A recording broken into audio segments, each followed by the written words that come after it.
अस्सलाम वालेकुम students. Last lecture में हमने 3 न्यूमेरिकल्स किए थे 14.1 से लेकर 14.3 तक। आज का जो हमारा लेक्चर है इसमें हम 2 न्यूमेरिकल्स करते हैं 14.4 और 14.5। 14.4 को करने से पहले आप ज़रा सवाल समझ लें कि सवाल में क्या कहा जा रहा है। तो सबसे पहले अगर आप सवाल 14.4 पेज नंबर 116 पे देखें, कहा यह गया है कि by applying a potential difference of 10 volt across a conductor, यानी एक कंडक्टर के अक्रॉस अगर आप 10 वोल्ट पोटेंशियल डिफरेंस यानी वोल्टेज अप्लाई करते हैं तो करंट आपका 1.5 एम्पियर पास कर जाता है उस कंडक्टर में से।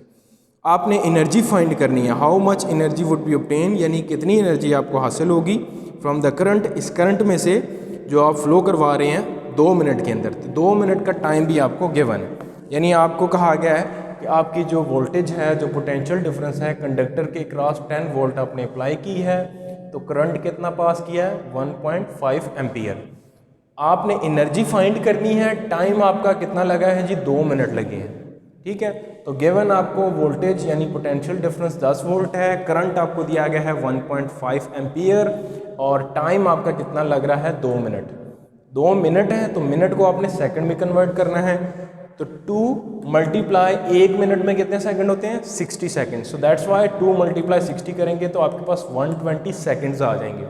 एनर्जी आपके पास कितनी आएगी फाइंड करनी है हमने। ठीक है, फार्मूला आपके पास क्या है जी, P is equal to E over T. ठीक है, फार्मूला आपने E आपने फाइंड करना है, P मल्टीप्लाई टी आपका क्या हो जाएगा, इक्वेशन बन जाएगी। क्यों, power is equal to energy divided by time है, तो एनर्जी किसके बराबर आ जाएगी, पावर मल्टीप्लाई टाइम। अब टी देखें इधर डिवाइड हो रहा है ना, तो उधर जाकर क्या हो जाएगा मल्टीप्लाई हो जाएगा। अरेंज करके लिखें R is equal to P multiply T आ जाएगा। ठीक है, तो अब पावर देखिए हमें गिवन नहीं है क्वेश्चन के अंदर, हमें सिर्फ और सिर्फ वोल्टेज करंट और टाइम दिया गया है। तो हमें एक और फार्मूला पता है पावर का, P is equal to I V. ठीक है, I क्या है करंट, V क्या है वोल्टेज, तो यही पावर की वैल्यू उठा के हम पुट करते हैं तो E किसके बराबर आ जाएगा, P is equal to I V multiply T.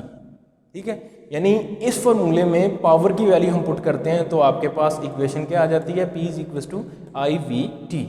अब आपके पास तीनों वैल्यू गिवन है क्वेश्चन के अंदर, तो अब आप वैल्यू पुट कर सकते हैं। I आपके पास है 1.5, V है आपके पास 10 वोल्ट, T है आपके पास 120 सेकंड्स। इन तीनों वैल्यूज़ को आप मल्टीप्लाई करें तो आपके पास 1800 जूल आपके पास आ जाता है एनर्जी। तो एनर्जी कितनी हमारे पास आ गई है 1800 जूल्स। ये आपके पास 14.4 क्वेश्चन है, आसान क्वेश्चन है। सिर्फ आपको फार्मूला याद करना पड़ेगा पावर का, P is equal to E double divided by T. P is equal to W divided by T होता है ना, रेट ऑफ डूइंग वर्क, लेकिन वर्क जो है in the form of energy होता है। So that's why P is equal to E divided by T हमने लिखा हुआ है। टॉपिक अगर आप देखें तो पावर है electrical energy and joules law, उसमें भी आप देखें तो हमने ये फार्मूला देखा था।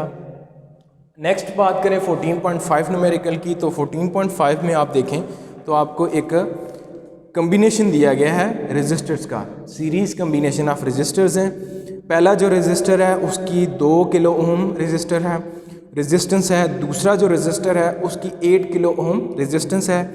10 वोल्ट की बैटरी कनेक्ट की गई है। आपने फाइंड क्या करना है, इक्विवेलेंट रेजिस्टेंस, करंट हर एक रेजिस्टर के क्रॉस फाइंड करना है और पोटेंशियल डिफरेंस यानी कि वोल्टेज अक्रॉस द रेजिस्टर। सवाल यह है कि आपके पास 2 रेजिस्टर हैं, पहले रेजिस्टर की रेजिस्टेंस है 2 किलो ओम, दूसरे रेजिस्टर की रेजिस्टेंस है 8 किलो ओम। वोल्टेज जो है बैटरी जो है जो लगाई गई है दोनों के क्रॉस पोटेंशियल डिफरेंस क्रिएट करने के लिए वो है 10 वोल्ट। ठीक है, सो पहले रेजिस्टर की रेजिस्टेंस, दूसरे रेजिस्टर की रेजिस्टेंस 2 किलो ओम, मतलब 2 इंटू 10 पावर 3, किलो कितना होता है 10 पावर 3। 8 किलो ओम मतलब 8 इंटू 10 पावर 3 ओम्स। ठीक है, वोल्टेज आपको कितनी दी गई है 10 वोल्ट। ठीक है, जो पोटेंशियल डिफरेंस वो है आपके पास। फाइंड क्या करना है आपने, इक्विवेलेंट रेजिस्टेंस यानी R E Q, current across, current through each resistor I1 and I2, 2 ही रेजिस्टर हैं तो लिहाजा रेजिस्टर R1 के क्रॉस जो करंट होगा वो होगा I1, रेजिस्टर 2 के R2 के क्रॉस जो करंट होगा वो क्या होगा I2।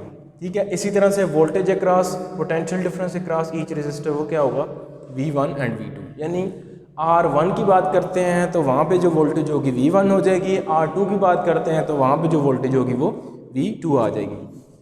सो सीरीज़ कम्बिनेशन के हमने डिराइव किया था एक फार्मूला इक्विवेलेंस रेजिस्टेंस के लिए। तो इक्विवेलेंट रेजिस्टेंस का फार्मूला जो कम्बिनेशन सीरीज़ के लिए आता है R1 प्लस R2, दो रेजिस्टर हैं तो लिहाजा R1 प्लस R2 हो जाएगा। R1 की वैल्यू कितनी है 2 × 10⁻3, R2 की वैल्यू कितनी है 8 × 10⁻3। ठीक हो गया। अब देखिए तो R10⁻3 दोनों में सेम है तो कॉमन ले लेते हैं तो 2 + 8 हो जाएगा। तो 2 + 8 क्या आ जाएगा 10 आ जाएगा और 10⁻3 उसी तरह से आ जाएगा। अब 10⁻3 देखें ना, हमने लिखा था क्या होता है किलो होता है, तो 10⁻3 यहाँ पे हम लिखते हैं कितना होता है किलो हो जाएगा। तो 10 किलो ओम्स आपके पास इक्विवेलेंट रेजिस्टेंस आ जाएगी। फार्मूले में वैल्यू पुट करने के बाद ये स्टेप आप देख लें, फार्मा कॉमन लेके 10⁻3 को प्लस कर दिए हैं 2 + 8 को, तो वो 10 आ गया। तो 10 किलो ओम्स आपके पास क्या आ गई इक्विवेलेंट रेजिस्टेंस। बी की बात करें, ये था आपके पास ए, ये वैल्यूज़ आपके पास क्या थी बी के लिए और ये आप कह लीजिए सी के लिए। ठीक हो गया।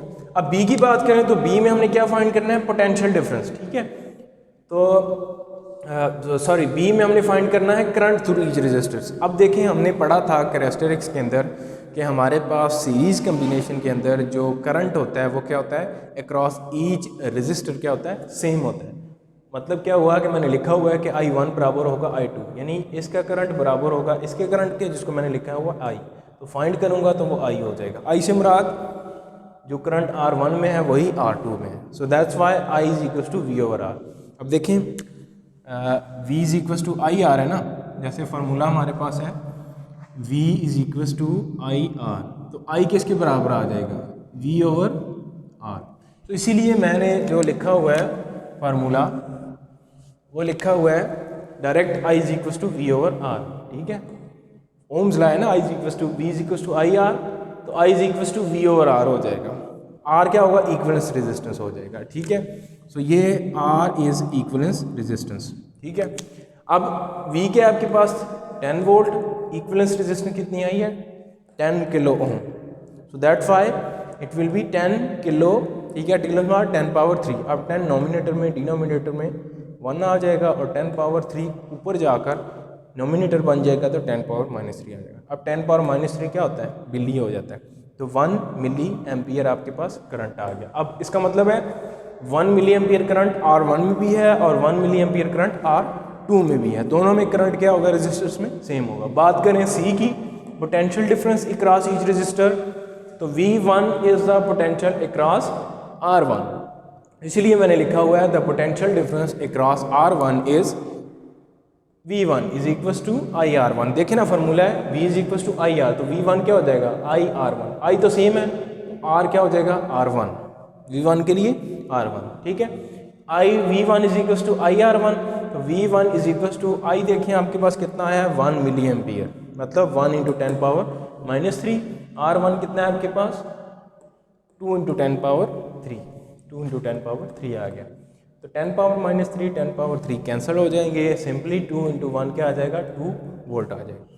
तो पहले रेजिस्टर में कितनी वोल्टेज है, पोटेंशियल डिफरेंस कितना है 2 वोल्ट। ठीक है, पोटेंशियल डिफरेंस से क्रॉस R2 क्या आ जाएगा V2 = IR2। ठीक है, अब IR2 में देखें तो आपके पास रेजिस्टर अक्रॉस सेकंड रेजिस्टर जो वो कितनी है 8 किलो ओम, मतलब 8 × 10⁻³ R2 आ गया। I कितना आ गया सेम है 1 × 10⁻³ इसी तरह से 10⁻³ और 10⁻³ कैंसिल हो जाएंगे, 8 × 2 क्या आ जाएगा 8 वोल्ट आ जाएगा।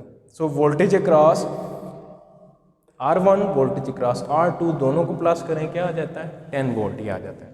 सो इसीलिए कैरेक्टरिस्टिक्स में आपने देखा था जब सीरीज़ कम्बिनेशन की हम बात कर रहे थे तो हमारे पास सीरीज़ कम्बिनेशन के अंदर जो करंट है अक्रॉस ईच रेजिस्टर जो है वो क्या होता है सेम होता है और वोल्टेज क्या होती है डिवाइड हो रही होती है, पोटेंशियल डिफरेंस जो है वो डिवाइड हो रहा होता है।